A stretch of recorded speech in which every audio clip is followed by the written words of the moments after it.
Olá, caríssimos alunos e internautas, tudo bem com vocês? Vamos para mais uma videoaula do professor Dr. Leandro Pessoa de Lucena. Para quem está chegando aqui pela primeira vez, pegando esse videoclipe, de aula, retrato a vocês que eu sou o professor Leandro, faço parte da Faculdade de Ciências Aplicadas e Políticas da Universidade Federal de Rondonópolis. Essa videoaula de hoje vai retratar sobre a demanda, oferta e equilíbrio de mercado. É um tópico de estudo da grade curricular do curso de administração, da disciplina Economia de Empresas.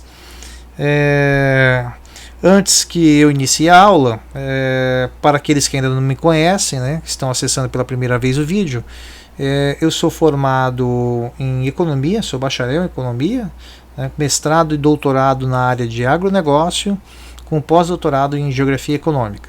Sou autor de 2 livros, Fazendas Urbanas 1 e Fazendas Urbanas 2, fruto do meu doutorado, parte dele no Canadá, e o pós-doutorado, parte dele em Singapura.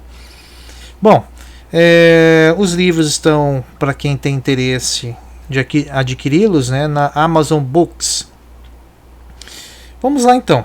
Economia de empresas, para o curso de administração, os alunos que estão ouvindo, essa é uma síntese, daquilo que se compreende como demanda, oferta e equilíbrio de mercado, mas de muita valia para que o aluno possa ter a compreensão como funciona a dinâmica da variação dos preços, dado a relação também da quantidade demandada pela população, pelo governo, pelo setor externo, como um todo. Nós vamos explicar de maneira gradativa cada fator desse.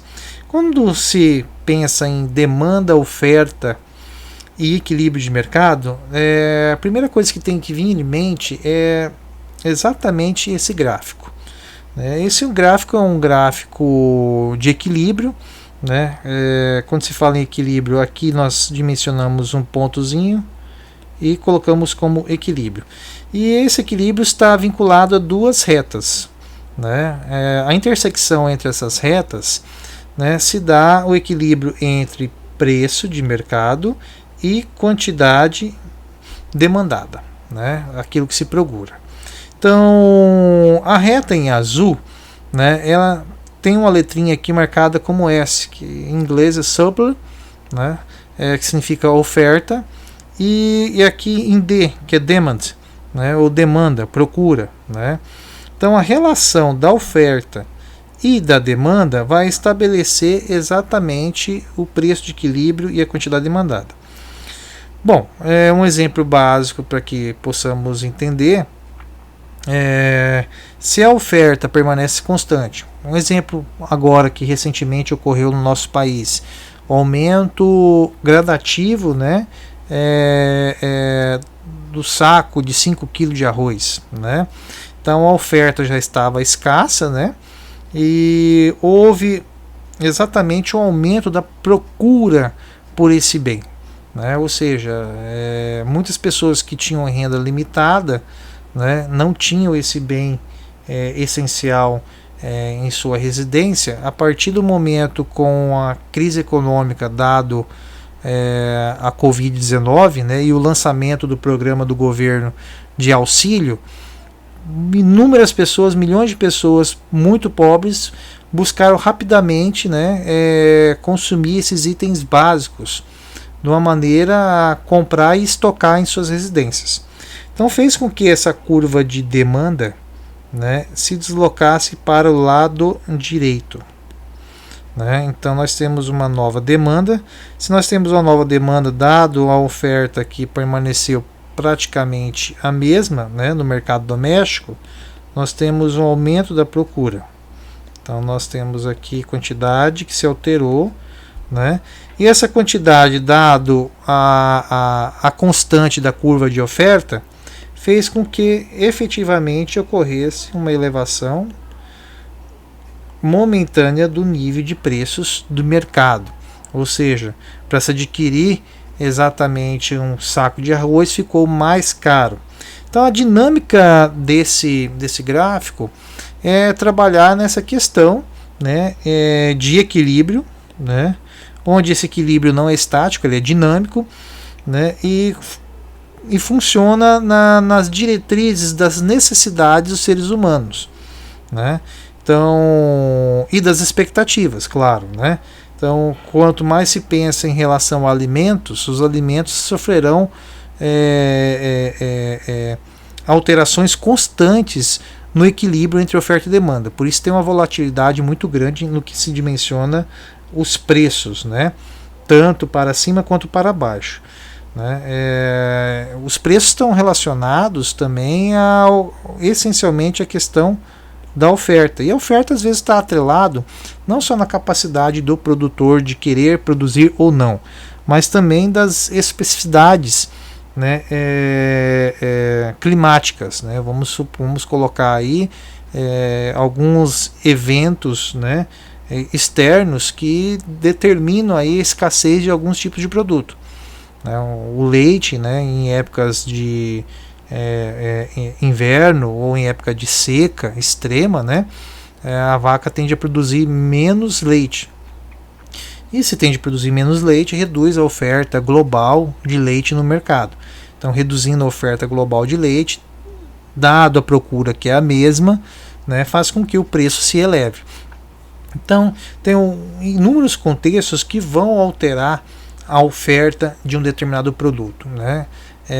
Lembrando que as ofertas elas se alteram de maneira mais drástica, principalmente em relação aos alimentos.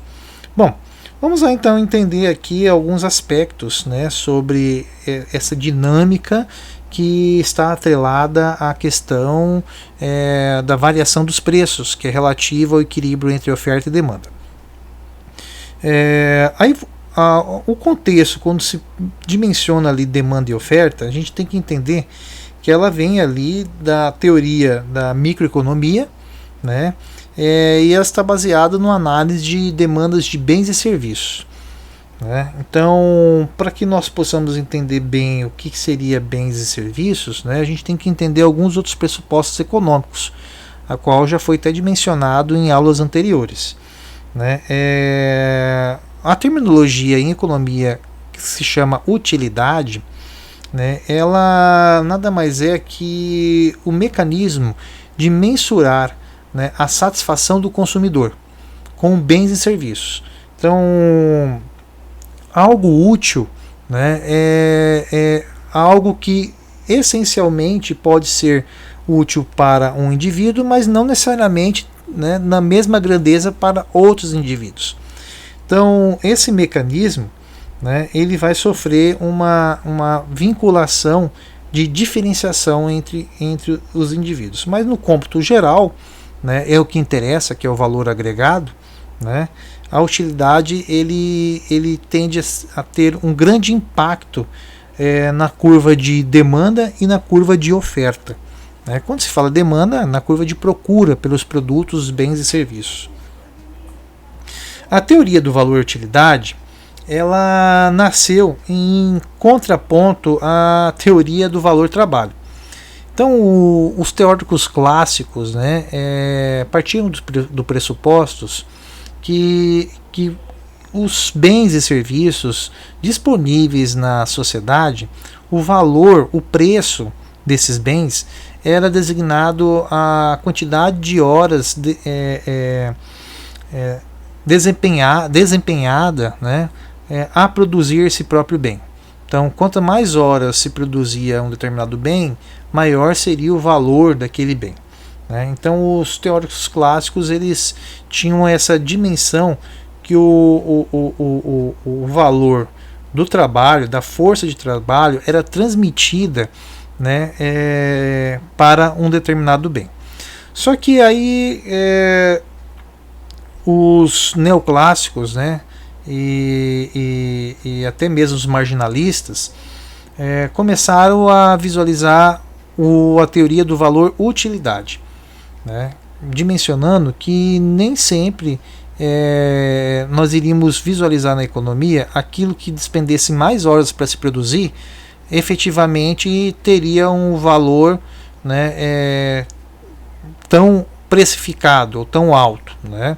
Então, tem coisas que basicamente a sociedade vai determinar o valor de ser maior ou menor conforme ao seu aspecto de utilidade para si próprio, né? Ou para o contexto coletivo.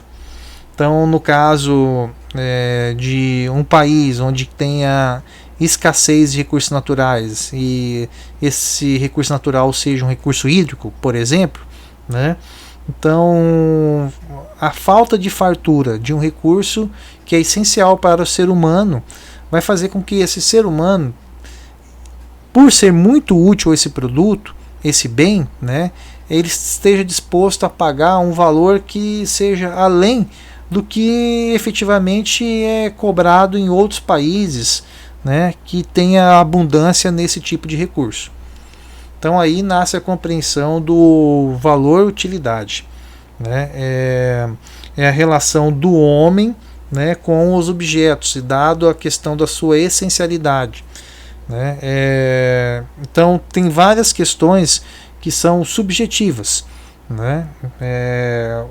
Eu falei o caso da água, mas poderia ser até mesmo um diamante, né? Então um diamante bruto, né? Às vezes um minerador, né, na primeira hora de trabalho ele encontra um diamante bruto e aquilo vale um valor absurdo, né?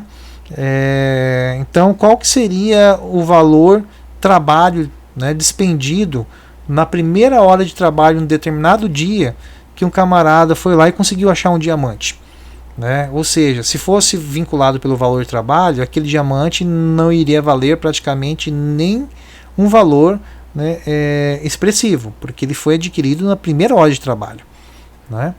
Então o valor utilidade ele entra em contraponto em relação a isso. Fala, olha, por sorte o mineiro, né, ao extrair os minérios na primeira hora de trabalho do dia, conseguiu achar um diamante. Só que nem por isso o diamante ele vai ter um valor irrisório, né, porque teve pouco trabalho despendido para achá-lo, né? Ao contrário, ele tem um valor utilidade que são valores subjetivos, né, a qual a sociedade parte da sociedade tem dispêndio de pagar valores absurdos por esse mesmo diamante, né?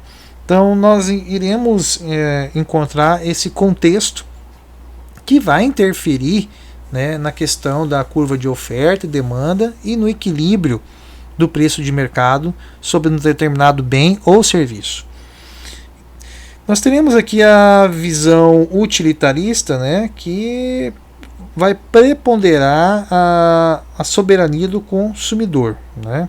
Então essa visão que eu acabei de mencionar para vocês, né, quem vai determinar o preço dos produtos não é basicamente o valor despendido da força de trabalho, né, do empregador para produzir aquele produto, mas quem vai determinar o preço vai ser exatamente o que está na ponta final, o próprio consumidor. Então ele tem soberania, né, daquilo que ele deseja efetivamente pagar e que seja de interesse dele, né, obter ou não esse produto. O produto em si, para que ele possa ter efetividade, ou seja, demanda, possa ocorrer a procura por ele, ele tem que ter um valor de uso, ou seja, utilidade que o produto representa para o consumidor. É o que eu mencionei para vocês, né, até há pouco tempo atrás. O valor de uso vai depender do grau de essencialidade, né? Mas além da essencialidade, vai depender também de aspectos subjetivos, né? A questão do diamante, tem pessoas que vão querer pagar um preço absurdo por ter diamante, né? Isso é um valor de uso subjetivo, né? De gosto, de afeição, de nostalgia. Outros indivíduos vão olhar para o diamante e falar: isso não me interessa, isso não me fascina, não tem valor de uso. Então, se não tem valor de uso, logo no meu contexto a se pagar um preço por ele, né, efetivamente é nulo, ou seja, não vai ocorrer procura, não vai ocorrer demanda se for analisar por esse tipo de indivíduo. Mas por outros tipos de indivíduos, né, a demanda vai ocorrer porque é algo, né, de grande apreço. Um produto também, ou seja ele, né, um bem tangível ou intangível, né, no caso intangível, serviços, né, em geral. Seja qualquer tipo de bem, ele tem que ter valor de troca, né? Então, parte do preço de um produto ele está baseado na expectativa de valor de troca. Então, nós temos ali a vida útil de um bem, né, que é o tempo que possivelmente ele possa durar, e nós temos a vida econômica do bem, né? São duas coisas diferentes, né? A vida econômica está baseada na depreciação desse bem, né? E essa depreciação, cada vez que que o indivíduo, né, for fazer ali a manutenção, se essa manutenção ela vai ser constante ou cada vez vai ser mais cara.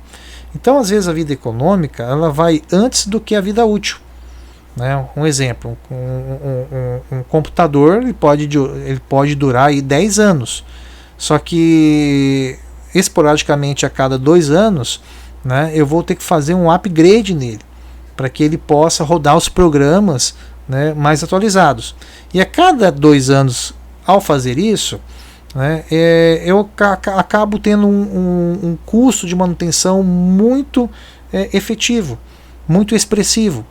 Então vai chegar um momento que a soma desses custos já equivale quase ao valor que eu paguei naquele bem.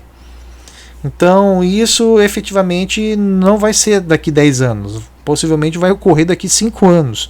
Então a vida econômica pode vir antes, né, do que a vida útil do próprio bem. Então, se a vida econômica vai antes, praticamente se sucumbe o valor de troca. Então o valor de troca ele tem que ser efetivo junto à vida econômica, né? E então todo qualquer bem, seja ele, né, novo ou seminovo, ele vai ter um valor, né, se efetivamente ele tiver valor de troca.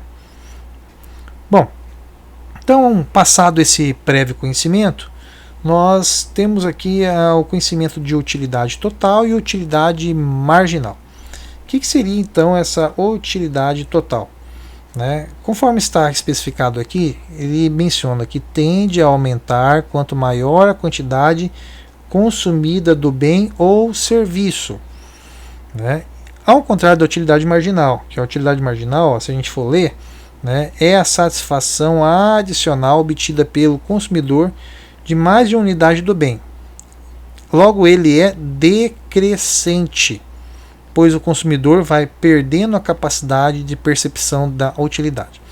Então, a utilidade total é quanto mais eu consumo do bem, maior eu tenho satisfação, né? E essa satisfação, né, ela designa, né, a total capacidade efetiva do preço do indivíduo querer pagar pelo aquele bem, né? Ou mais do que querer pagar por aquele bem, né? Continuar, né, tendo a possibilidade de consumo futuro de novos produtos daquela marca, né, ou daquele segmento de atividade, né? Um exemplo básico que nós possamos entender é a tecnologia, né? A tecnologia, principalmente de smartphones ou de TVs que também são smartphones, né, elas tendem a aumentar conforme a quantidade consumida, né?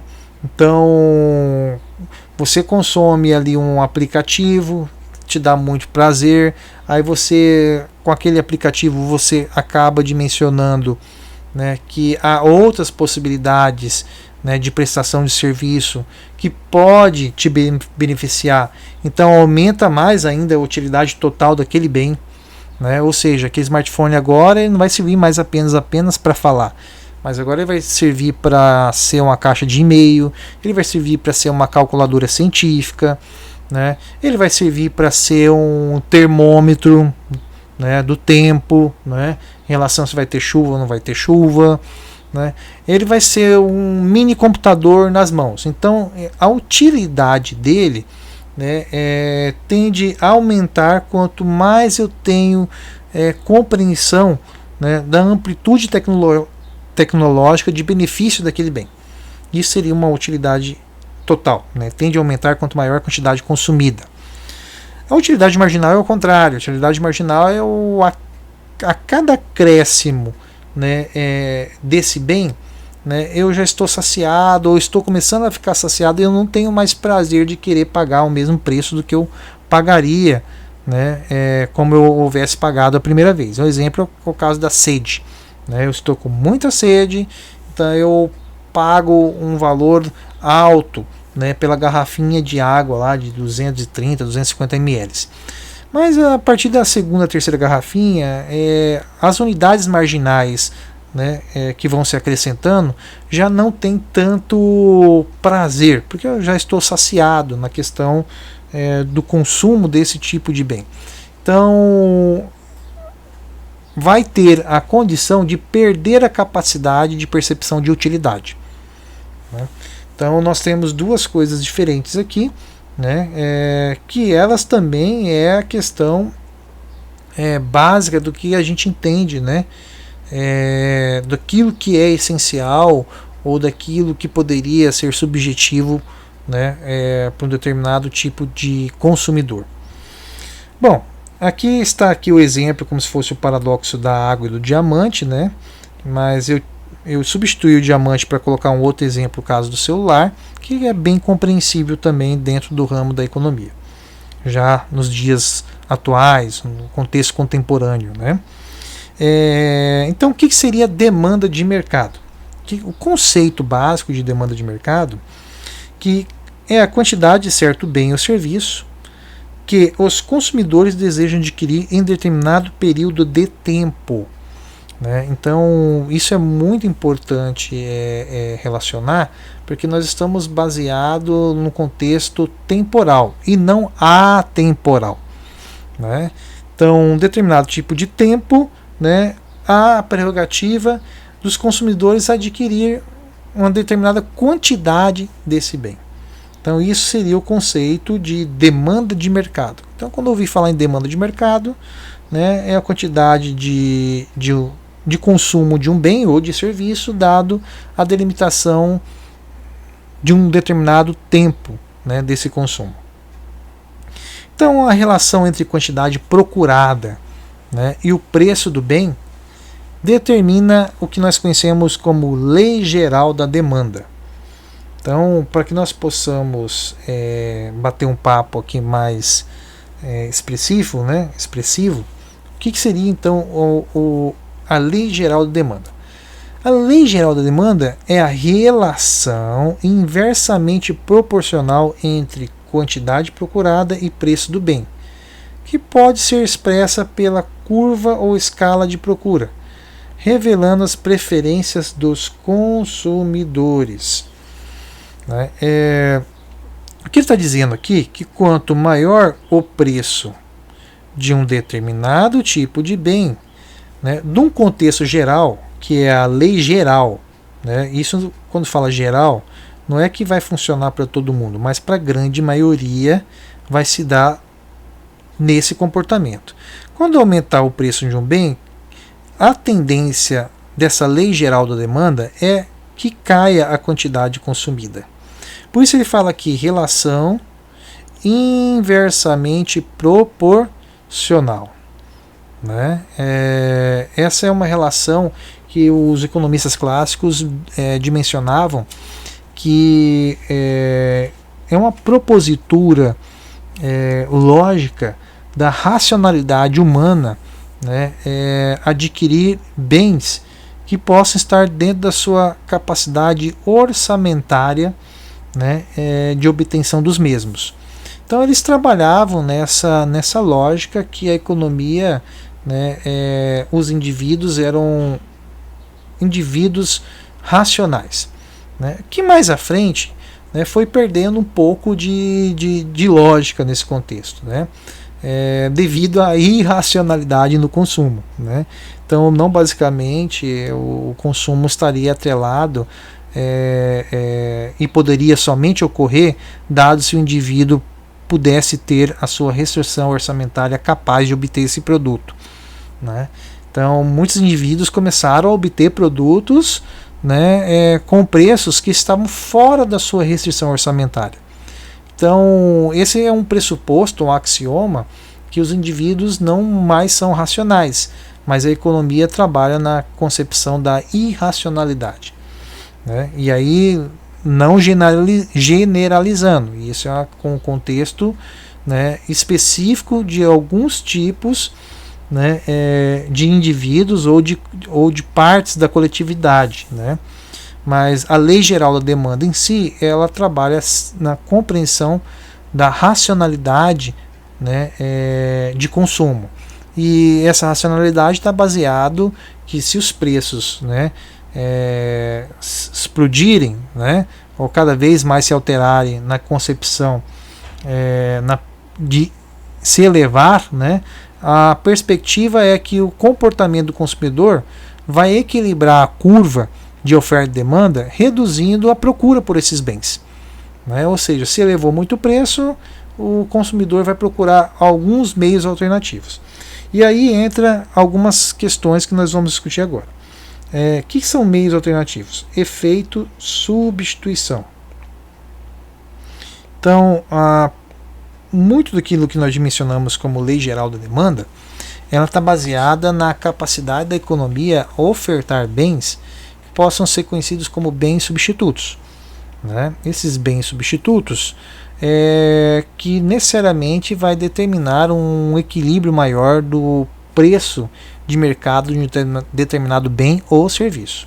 Um exemplo clássico, né, é a categoria de refrigerante e as subcategorias. Então, a restrição orçamentária do indivíduo, se ele não for um indivíduo com posses, né, ele vai procurar não consumir o produto que é prêmio. É um exemplo que eu vou colocar aqui, o caso da Coca-Cola, em termos de refrigerante. E aí ele vai para os subgrupos, né, dentro desse segmento chamado refrigerante. Então ele vai consumir outros refrigerantes de outras marcas que são mais baratos. Então eles são conhecidos como bens substitutos, né? Os bens substitutos podem também estar atrelado a algo que é parecido, né? Não está no mesmo segmento, né? Então, se o preço da manteiga aumentou, eu vou procurar consumir a margarina. E do contrário, se o preço da margarina aumentar, eu vou procurar consumir mais a manteiga, né? Então, esses bens substitutos, né, eles podem ser perfeitos ou semi-perfeitos, né?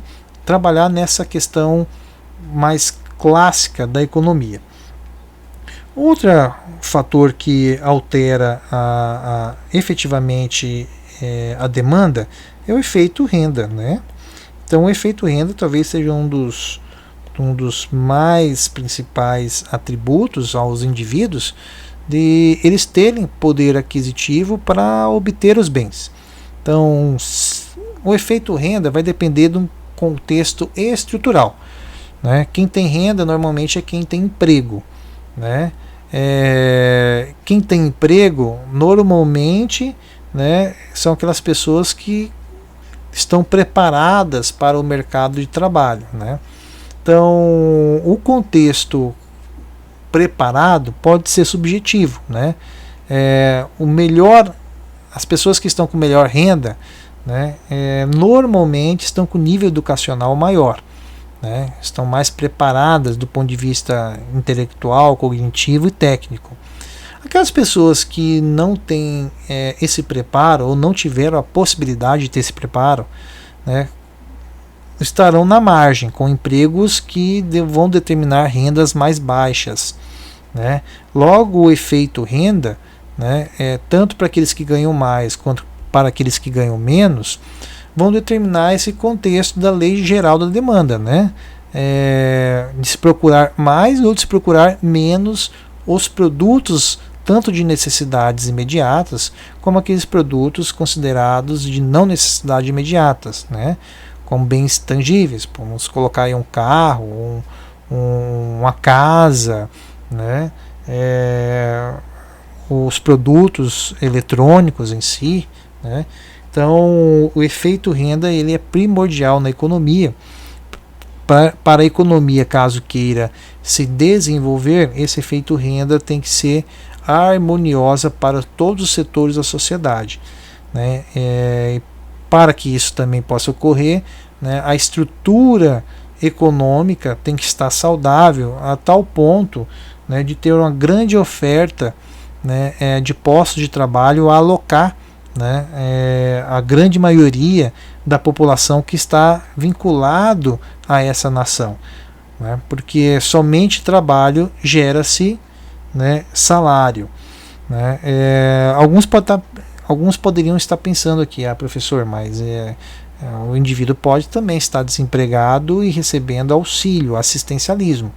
Isso também é uma forma de renda, mas é uma renda perene, não é uma renda, né, que o indivíduo vai poder, né, fazer um planejamento de consumo parcelado, né, ou seja, eu quero comprar uma casa, né, então como que se vai comprar uma casa recebendo auxílio assistencial, né, que é uma renda perene, não é a renda de médio e longo prazo.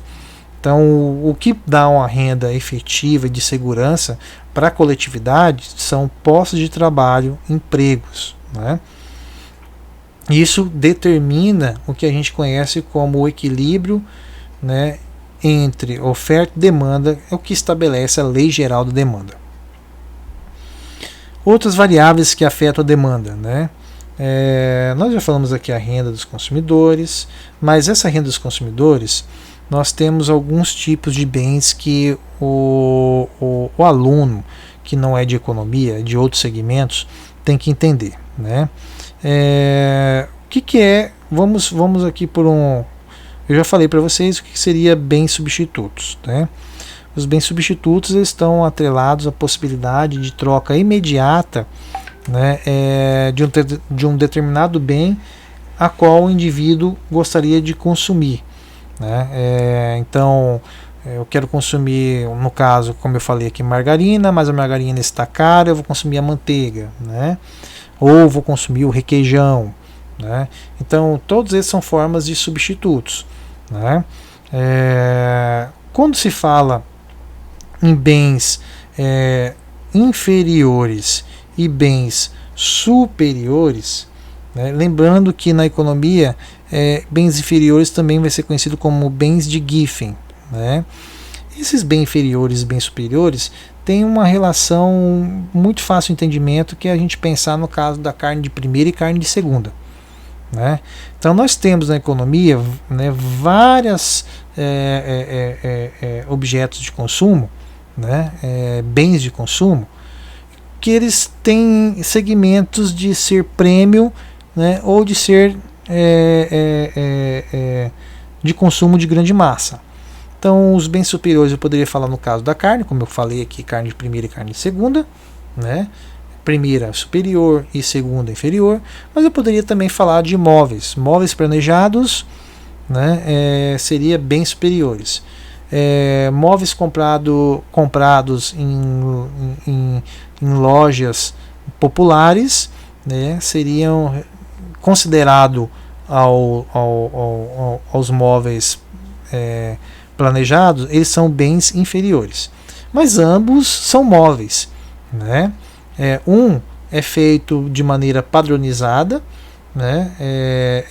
E a outra é feito de maneira customizada, né? Então, o customizado é algo mais personificado, mais pessoal, mais premium, né? Então, tende a ser superior. Então, esses contextos, né, vão estar atrelados, né, na Lei Geral da Demanda. Quanto mais possibilidade tiver na economia, né, maior vai ser a possibilidade do consumidor usufruir, né, em termos de consumo. Economia, se a gente for analisar, né, é consumo mais investimento. Então, dentro da perspectiva, o que seria um bem normal? né? Um bem normal, ele estaria na concepção de não estar atrelado, né, a grande procura e nem a baixa procura. Ele é praticamente uma constante, né? Ele é algo que foi implícito de maneira cultural àquela sociedade ou àquela nação. Eu comentei aqui o próprio caso do arroz, né? O arroz por muitos anos, né, no país, independente do aumento de renda que tivemos em décadas anteriores, renda média da sociedade, né, a sociedade não passou a consumir mais arroz, né? Então houve aí um equilíbrio pleno, né, por muitos anos ou por décadas em relação ao que se entende de consumo de arroz. Então existem alguns bens que são ditos como bens normal. Eles não sofrem tanta alteração nem para baixo nem para cima, né? Ou seja, numa crise econômica, né, as pessoas também não deixam de consumir, né, arroz, né? Deixam de consumir outros produtos, né, que são chamados bens superiores, né? Mas o arroz continua a se consumir. Bom, tudo que nós estamos comentando aqui, ele cai num aspecto chamado... antes de eu relatar aqui hábitos e preferências dos consumidores, nós temos aqui, além dos bens substitutos, né, nós temos aqui o chamado bens complementares. Esses bens complementares, eles podem ser perfeitos ou semi-perfeitos, né? Ou seja, tem muita coisa na economia que a gente compra que ela está associada, né, à compra conjunta, e a gente às vezes passa batido nisso. Você vai comprar uma impressora, né, efetivamente para a impressora funcionar, ela necessita do cartucho de tinta, né? Então ela não tem como funcionar se não tiver o cartucho de tinta. Então isso aí são bens complementares perfeitos, né? Ou seja, um depende do outro, não tem como fazer, não tem como ser independente, né? É a mesma coisa do notebook com software, né? Você pode até comprar um notebook, mas se não tiver software, ele não tem utilização nenhuma, né? Então são bens complementares perfeitos. O carro, o bem complementar do carro é a gasolina, né? É o combustível, não a gasolina em si, é o combustível, que pode ser gasolina, que pode ser álcool, né? Que pode ser gás, né? Mas efetivamente ele depende, né, de combustível para funcionar, senão não vai funcionar. Então, você comprando o carro, você já tem, por venda casada, por compra casada, você tem que comprar o combustível, né? Bom, olhando nesses aspectos, esses são os bens perfeitos, bens complementares perfeitos, que um depende exclusivamente do outro. Mas tem os bens complementares semi-perfeitos, né, que é por convenção cultural, por convenção social, né? Então imagina-se, vou comprar um sapato social. Imagina-se que comprar um sapato social, necessariamente você vai ter que comprar uma meia social, né? Mas efetivamente isso pode não ocorrer, né? Dependendo do gosto e da preferência, como está aqui, né? Hábitos e preferência dos consumidores, ou a restrição orçamentária do indivíduo, ele pode muito bem comprar um sapato social e usar com meia esportiva, né? Não vai impedir que ele use o sapato, né? Mas convencionalmente, em termos cultural, imagina-se que quem compra sapato social precisa de meia social, né? Quem compra terno, né, precisa-se de gravata, né? Então tem alguns bens complementares que é dito como semi-perfeitos, né, que vai depender da convenção cultural, né, ou de hábitos e preferência dos consumidores. E nós temos outros fatores, que são os fatores, alguns fatores específicos, né, que vai alterar a demanda, né? São os efeitos sazonais, como eu mencionei aqui, época de estiagem, época de seca, né? Então nós temos aí ao longo do ano, né, períodos de grande chuva ou períodos de grande estiagem que vai alterar a oferta de alguns produtos alimentícios. e isso altera também o preço, tanto para cima quanto para baixo, e vai alterar a percepção do consumidor e a capacidade de adquirir esses bens, né? A localização é um outro fator também que pode ser limitante, uma barreira, né, a se consumir, né? Então, no caso brasileiro, nós somos os grandes produtores mundiais de commodities, só que nós somos os grandes também importadores de tecnologia. Nós não temos uma capacidade tão expressiva de produzir tecnologia. Então essa localização, né, ela interfere o consumo de muitos produtos, né? Nós visualizamos na própria dificuldade que nós tivemos com a Covid-19. Nós não estávamos preparados tecnologicamente a produzir máquinas, respiradores, né, para UTIs. Então a nossa localização dificultou muito o consumo desses tipos de aparelho, principalmente daqueles países que estavam próximos à China e dado também aqueles países que tinham maior poder econômico, né? Então condições de crédito também é um outro fator que pode ser limitante, né, em termos de elevar o consumo, né, ou não de uma economia. Então imagina-se que o crédito ele seja um grande gatilho, um propulsor, né, para que se possa ter a motivação de uma compra, né, que o consumidor não tem a possibilidade, dada a sua restrição orçamentária. Então ele se utiliza do crédito para que se possa haver essa compra. Só que o crédito está atrelado à taxa de juros, né? E se está atrelado à taxa de juros, o crédito ele vai ter ali um prêmio, né, uma certa credibilidade se a taxa de juros estiver mais atrativa ou menor, né? Caso ao contrário, o consumidor vai buscar a sua racionalidade e vai visualizar que não é de grande apreço ou de grande interesse. Bom, feito esse diálogo, né, nós observamos aqui a distinção entre demanda e quantidade demandada. Então são coisas diferentes que a gente tem que prestar bem atenção, né, para que os fundamentos da economia possam ficar bem consolidados, né, no nosso conhecimento da disciplina. Então o que seria demanda?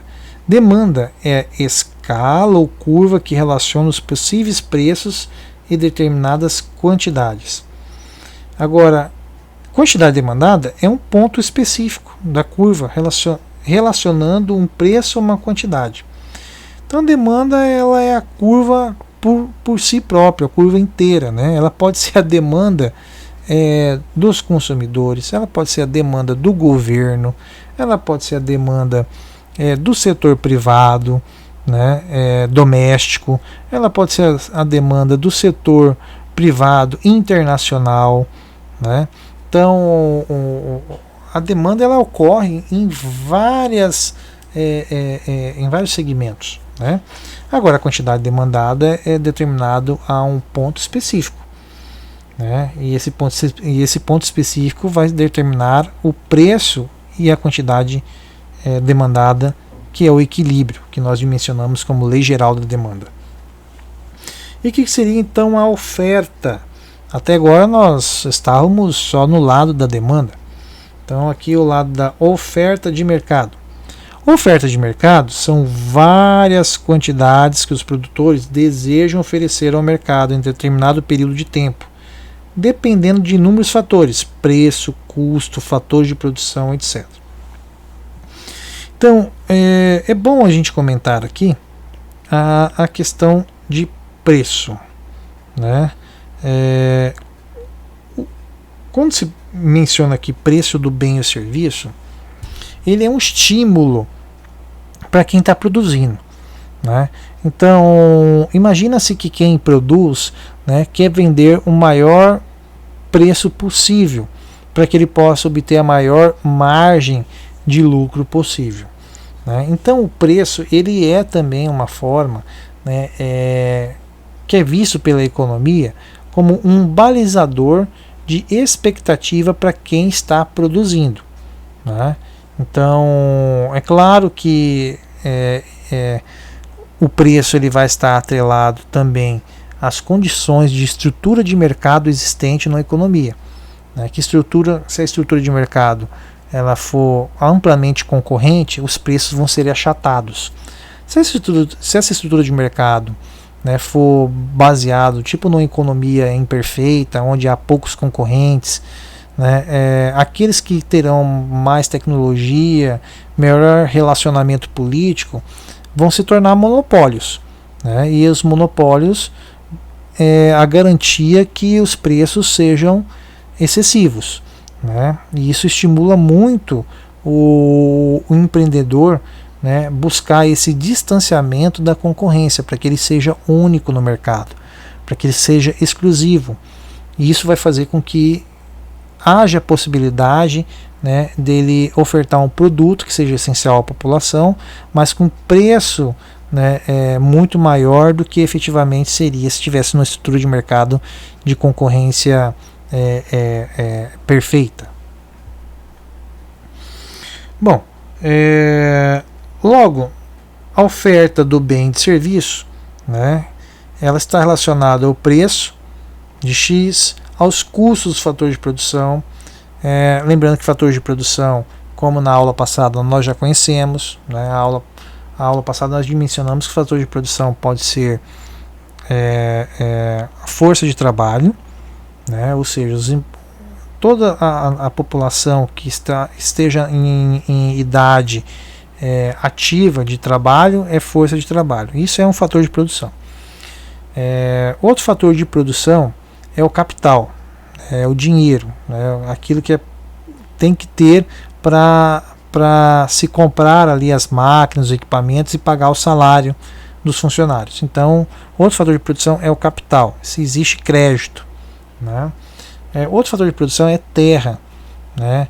Essa terra, né, efetivamente é o espaço aonde vai ocorrer, né, a organização industrial, né? Ali vai ter a planta industrial. Será que essa terra, né, é disponível? Ela é do governo?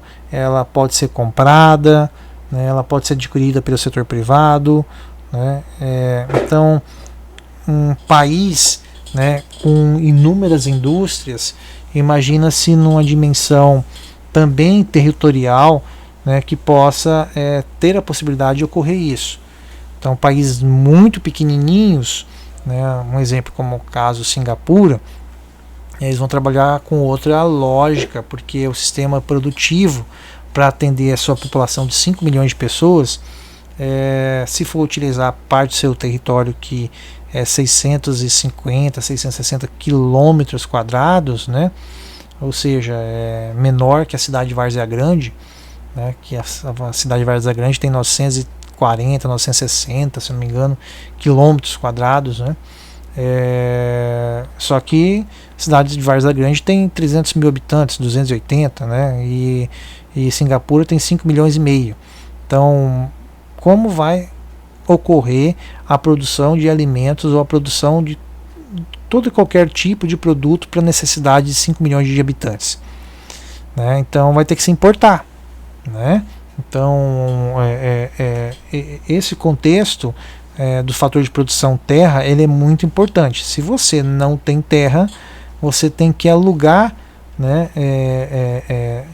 alugar ou comprar essa terra em outros, né, países, né, para efetivar a sua produção. Bom, falamos aqui então também do nível de conhecimento tecnológico. Então, custos, fatores de produção, né, e nível de conhecimento tecnológico. Esse nível de conhecimento tecnológico também está atrelado a um outro fator de produção. Então, o fator de produção, ele é força de trabalho, ele é capital, ele é terra e ele é pesquisa e desenvolvimento tecnológico, conhecido como P&D, né? Esse P&D está muito atrelado ao nível de conhecimento da sociedade, né? Então, a educação é o fator essencial para que se possa ocorrer o desenvolvimento de tecnologias, né? Então, essa parte está atrelada ao contexto estrutural de um país, né? E também a valorização desse segmento, né, como forma estratégica de desenvolvimento industrial. Eu quero ter um desenvolvimento industrial consolidado, então eu tenho que investir em educação do povo, para que o povo possa operacionalizar as máquinas, né, possam fabricar máquinas, né, possam atender as necessidades e os anseios daquilo que a sociedade precisa. Bom, logo a oferta e quantidade ofertada, nós visualizamos aqui que oferta é entendido como escala e quantidade ofertada é um ponto específico da curva de oferta. Logo, o aumento no preço do bem provoca um aumento da quantidade ofertada, enquanto uma alteração nas outras variáveis desloca a oferta. Como eu relatei para vocês aqui, né, o aumento do preço de um bem, né, ele provoca um aumento da quantidade ofertada, porque quem vai estar efetivamente ofertando vai querer se aproveitar, né, daquele momento inicial que as pessoas estão demandando muito e pagando por um preço, né, efetivo, a qual acredita-se que não vai perdurar por muito tempo. E ocorre exatamente isso, né? Quanto mais as pessoas compram, do outro lado, mais vai querer se produzir para atender. E quando se faz isso, ocorre a lei do equilíbrio geral, né, entre a demanda e a oferta e o contexto dos preços se estarem equilibrados. Bom, se o equilíbrio de mercado ele pode se dar pela a lei da oferta e da procura, né, que nós conhecemos como tendência ao equilíbrio. E essa tendência é o que nós colocamos naquela curva que no primeiro slide eu dimensionei, né? Ela não é estática, ela sempre vai tender ao equilíbrio, né? Esse é o fato que a gente tem que gravar, né, na interpretação teórica e didática da curva de oferta e demanda. Ela não é estática, ela tem uma tendência ao equilíbrio e ela sempre é flutuante no contexto do mundo real. Então aqui nós temos novamente a curva, né? Visualize vocês uma alteração da demanda, né? Houve ali um aumento da demanda, logo se houve um aumento da demanda sobre o mesmo ponto da oferta, né, o ponto de equilíbrio ele se deslocou, né, para a parte superior da reta da oferta, né.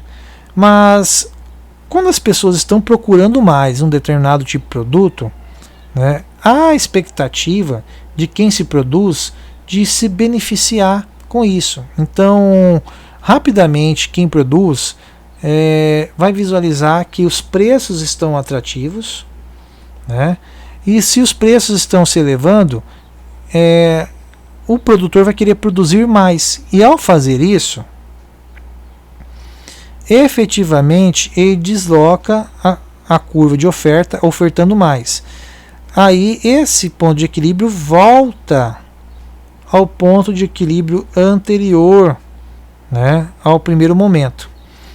E isso vai determinar que os preços saiam do ápice e volta normalmente ao contexto da constante, né, ou seja, ao equilíbrio.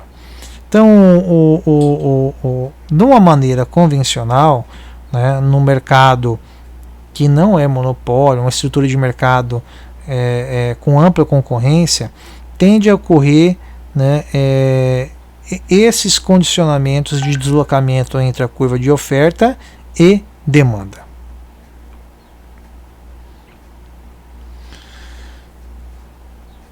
Bom, aqui nós devemos se atentar a uma coisa muito bacana, chamado tendência natural.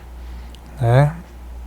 Essa tendência natural, eu vou me antecipar a ela, ocorre quando há competição tanto de consumidores como de ofertantes, né? Então, uma economia bem sólida, bem estruturada, né? Isso vai ocorrer como se fosse algo natural, como Adam Smith dimensionou na sua obra, como fosse uma mão invisível, né?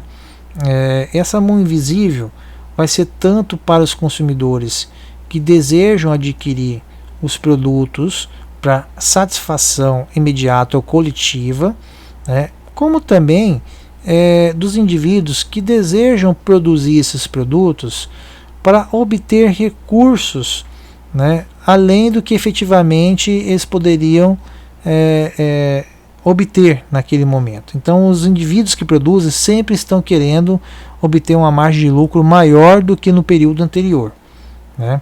Essa é a razão da essência da dinâmica do sistema capitalista, né?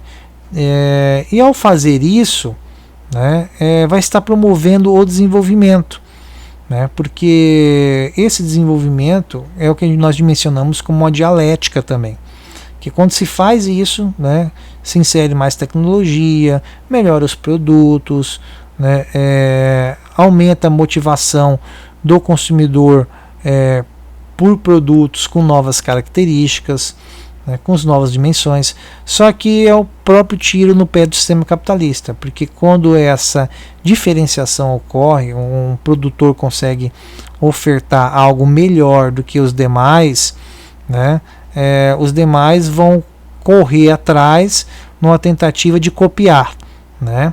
Então não é ad eterno que vai perdurar esses produtos, esse sistema de inovação que alguém descobriu, né? Então rapidamente copiando vai fazer com que crie mecanismos de ter produtos substitutos. Então o consumidor, né, aqueles de menor renda, vão também usufruir desse avanço tecnológico dos outros que estão correndo atrás e produzir produtos que sejam semelhantes ou parecidos, né? Só que cada vez que ocorre esse desenvolvimento, né, ocorre exatamente a expulsão da força de trabalho, né? Porque mais máquinas, mais equipamentos, mais tecnologia gradativamente vai substituindo a força de trabalho, né, operante nas plantas industriais, e cria distorção que pessoas que não estão empregadas não têm renda. Se não tem renda, não consome. Se não consome, a economia entra num estado de inércia, né, e estagnação. E aí todas as curvas de oferta e demanda, né, vão começar a dimensionar para um outro ponto de equilíbrio, tá? Então a dinâmica do que nós conhecemos como tendência natural é só a gente resgatar lá a compreensão da mão invisível, né, de Adam Smith. Nós temos uma compreensão também de importância significativa que é relacionado à política dos preços mínimos na agricultura. Isso aqui foi muito utilizado na época do café, né? Grande produção cafeeira que o Brasil teve. O Brasil era tinha essa monocultura como principal base da sua economia, né? Então chegou no momento onde muitos outros países começaram a produzir também, né? E a oferta aumentou, logo o preço caiu, né, drasticamente. E o preço caiu drasticamente a um tal ponto onde os agricultores brasileiros se viram em maus lençóis, né? Olha, eu não vou conseguir pagar com o preço que abaixou, eu não vou conseguir pagar nem os custos de produção que eu tive para produzir esse café. Então se estabeleceu uma política chamada política de preço mínimo, né? Ou seja, o preço mínimo ele tem que cobrir os custos variáveis e os custos fixos. Os custos variáveis, a força de trabalho em si, que desempenhou para produzir aquele tipo de bem, e os custos fixos como energia elétrica, como máquinas, equipamentos, depreciação das máquinas e equipamentos, aluguel, seguro, né? Então nós temos vários tipos de custos fixos, né, que efetivamente uma indústria opera, ou uma agroindústria em si. Então, quem iria cobrir essa política dos preços mínimos se os preços lá fora estivessem abaixo dos custos fixos e custos variáveis?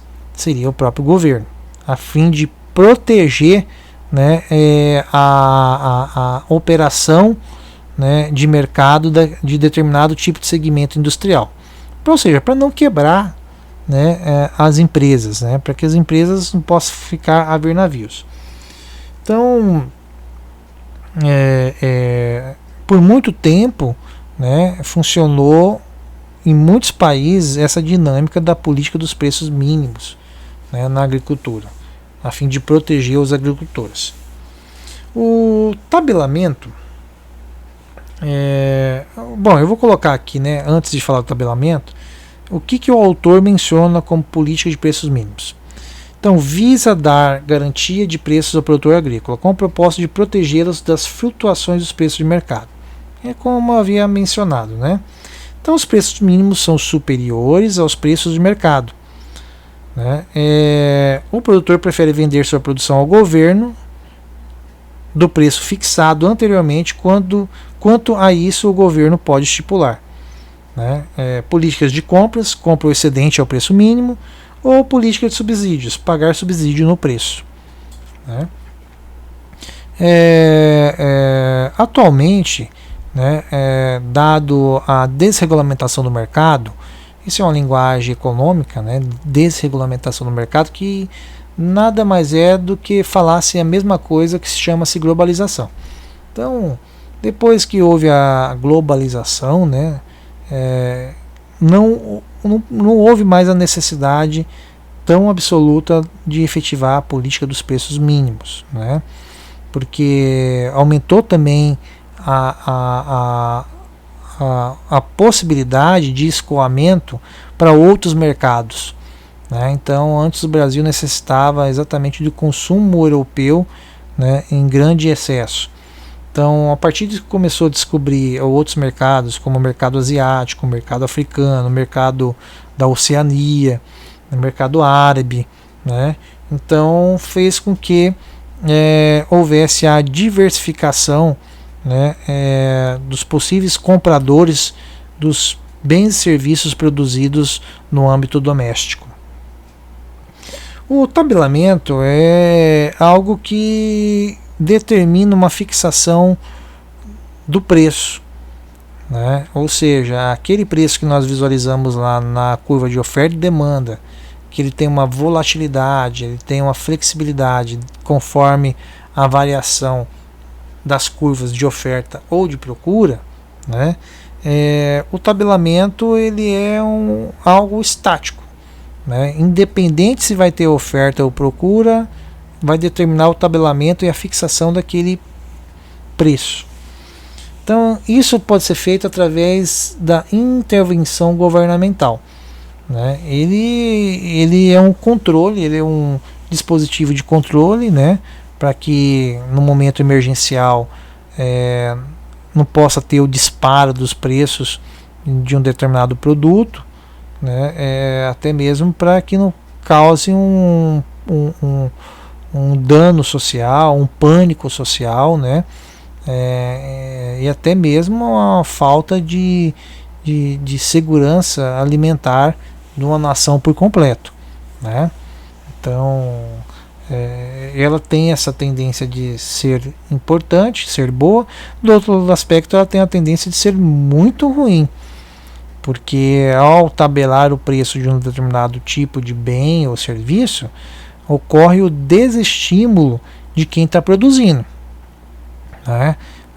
Quem produz espera obter o maior margem de lucro possível, né? Então o tabelamento está fugindo às regras do mercado, né, da lei geral da demanda e da oferta, né? Então é como se fosse uma quebra de expectativas universais de quem se produz, né? Bom, por hora nós encerramos a nossa aula, né? Nossa aula apenas teórica sobre o conhecimento de demanda, oferta e equilíbrio de mercado, né? Mais à frente eu irei dimensionar aqui algumas continhas quantitativas, né? Para que nós possamos entender melhor como que se dá as funções de oferta e demanda, né? E como se achar o preço de equilíbrio ou a quantidade de equilíbrio. Mas por hora, meus caros, foi um prazer imenso. Mais uma vez, muito obrigado àqueles que até aqui assistiram. Se essa aula foi agradável, teve um contexto significativo de aprendizado para você, né, por favor, deixe aí o seu like, né, no nosso canal. É muito importante isso para que o canal possa se desenvolver e também beneficiar outros usuários, atingir outros usuários que queiram estudar esse tipo de temática, né? E aproveite e se inscreva também. Você que está gostando do material, né, pode se inscrever para obter, né, os materiais futuros de maneira automática através de um chamado, né, no seu smartphone. Mas um abraço a todos e até a próxima.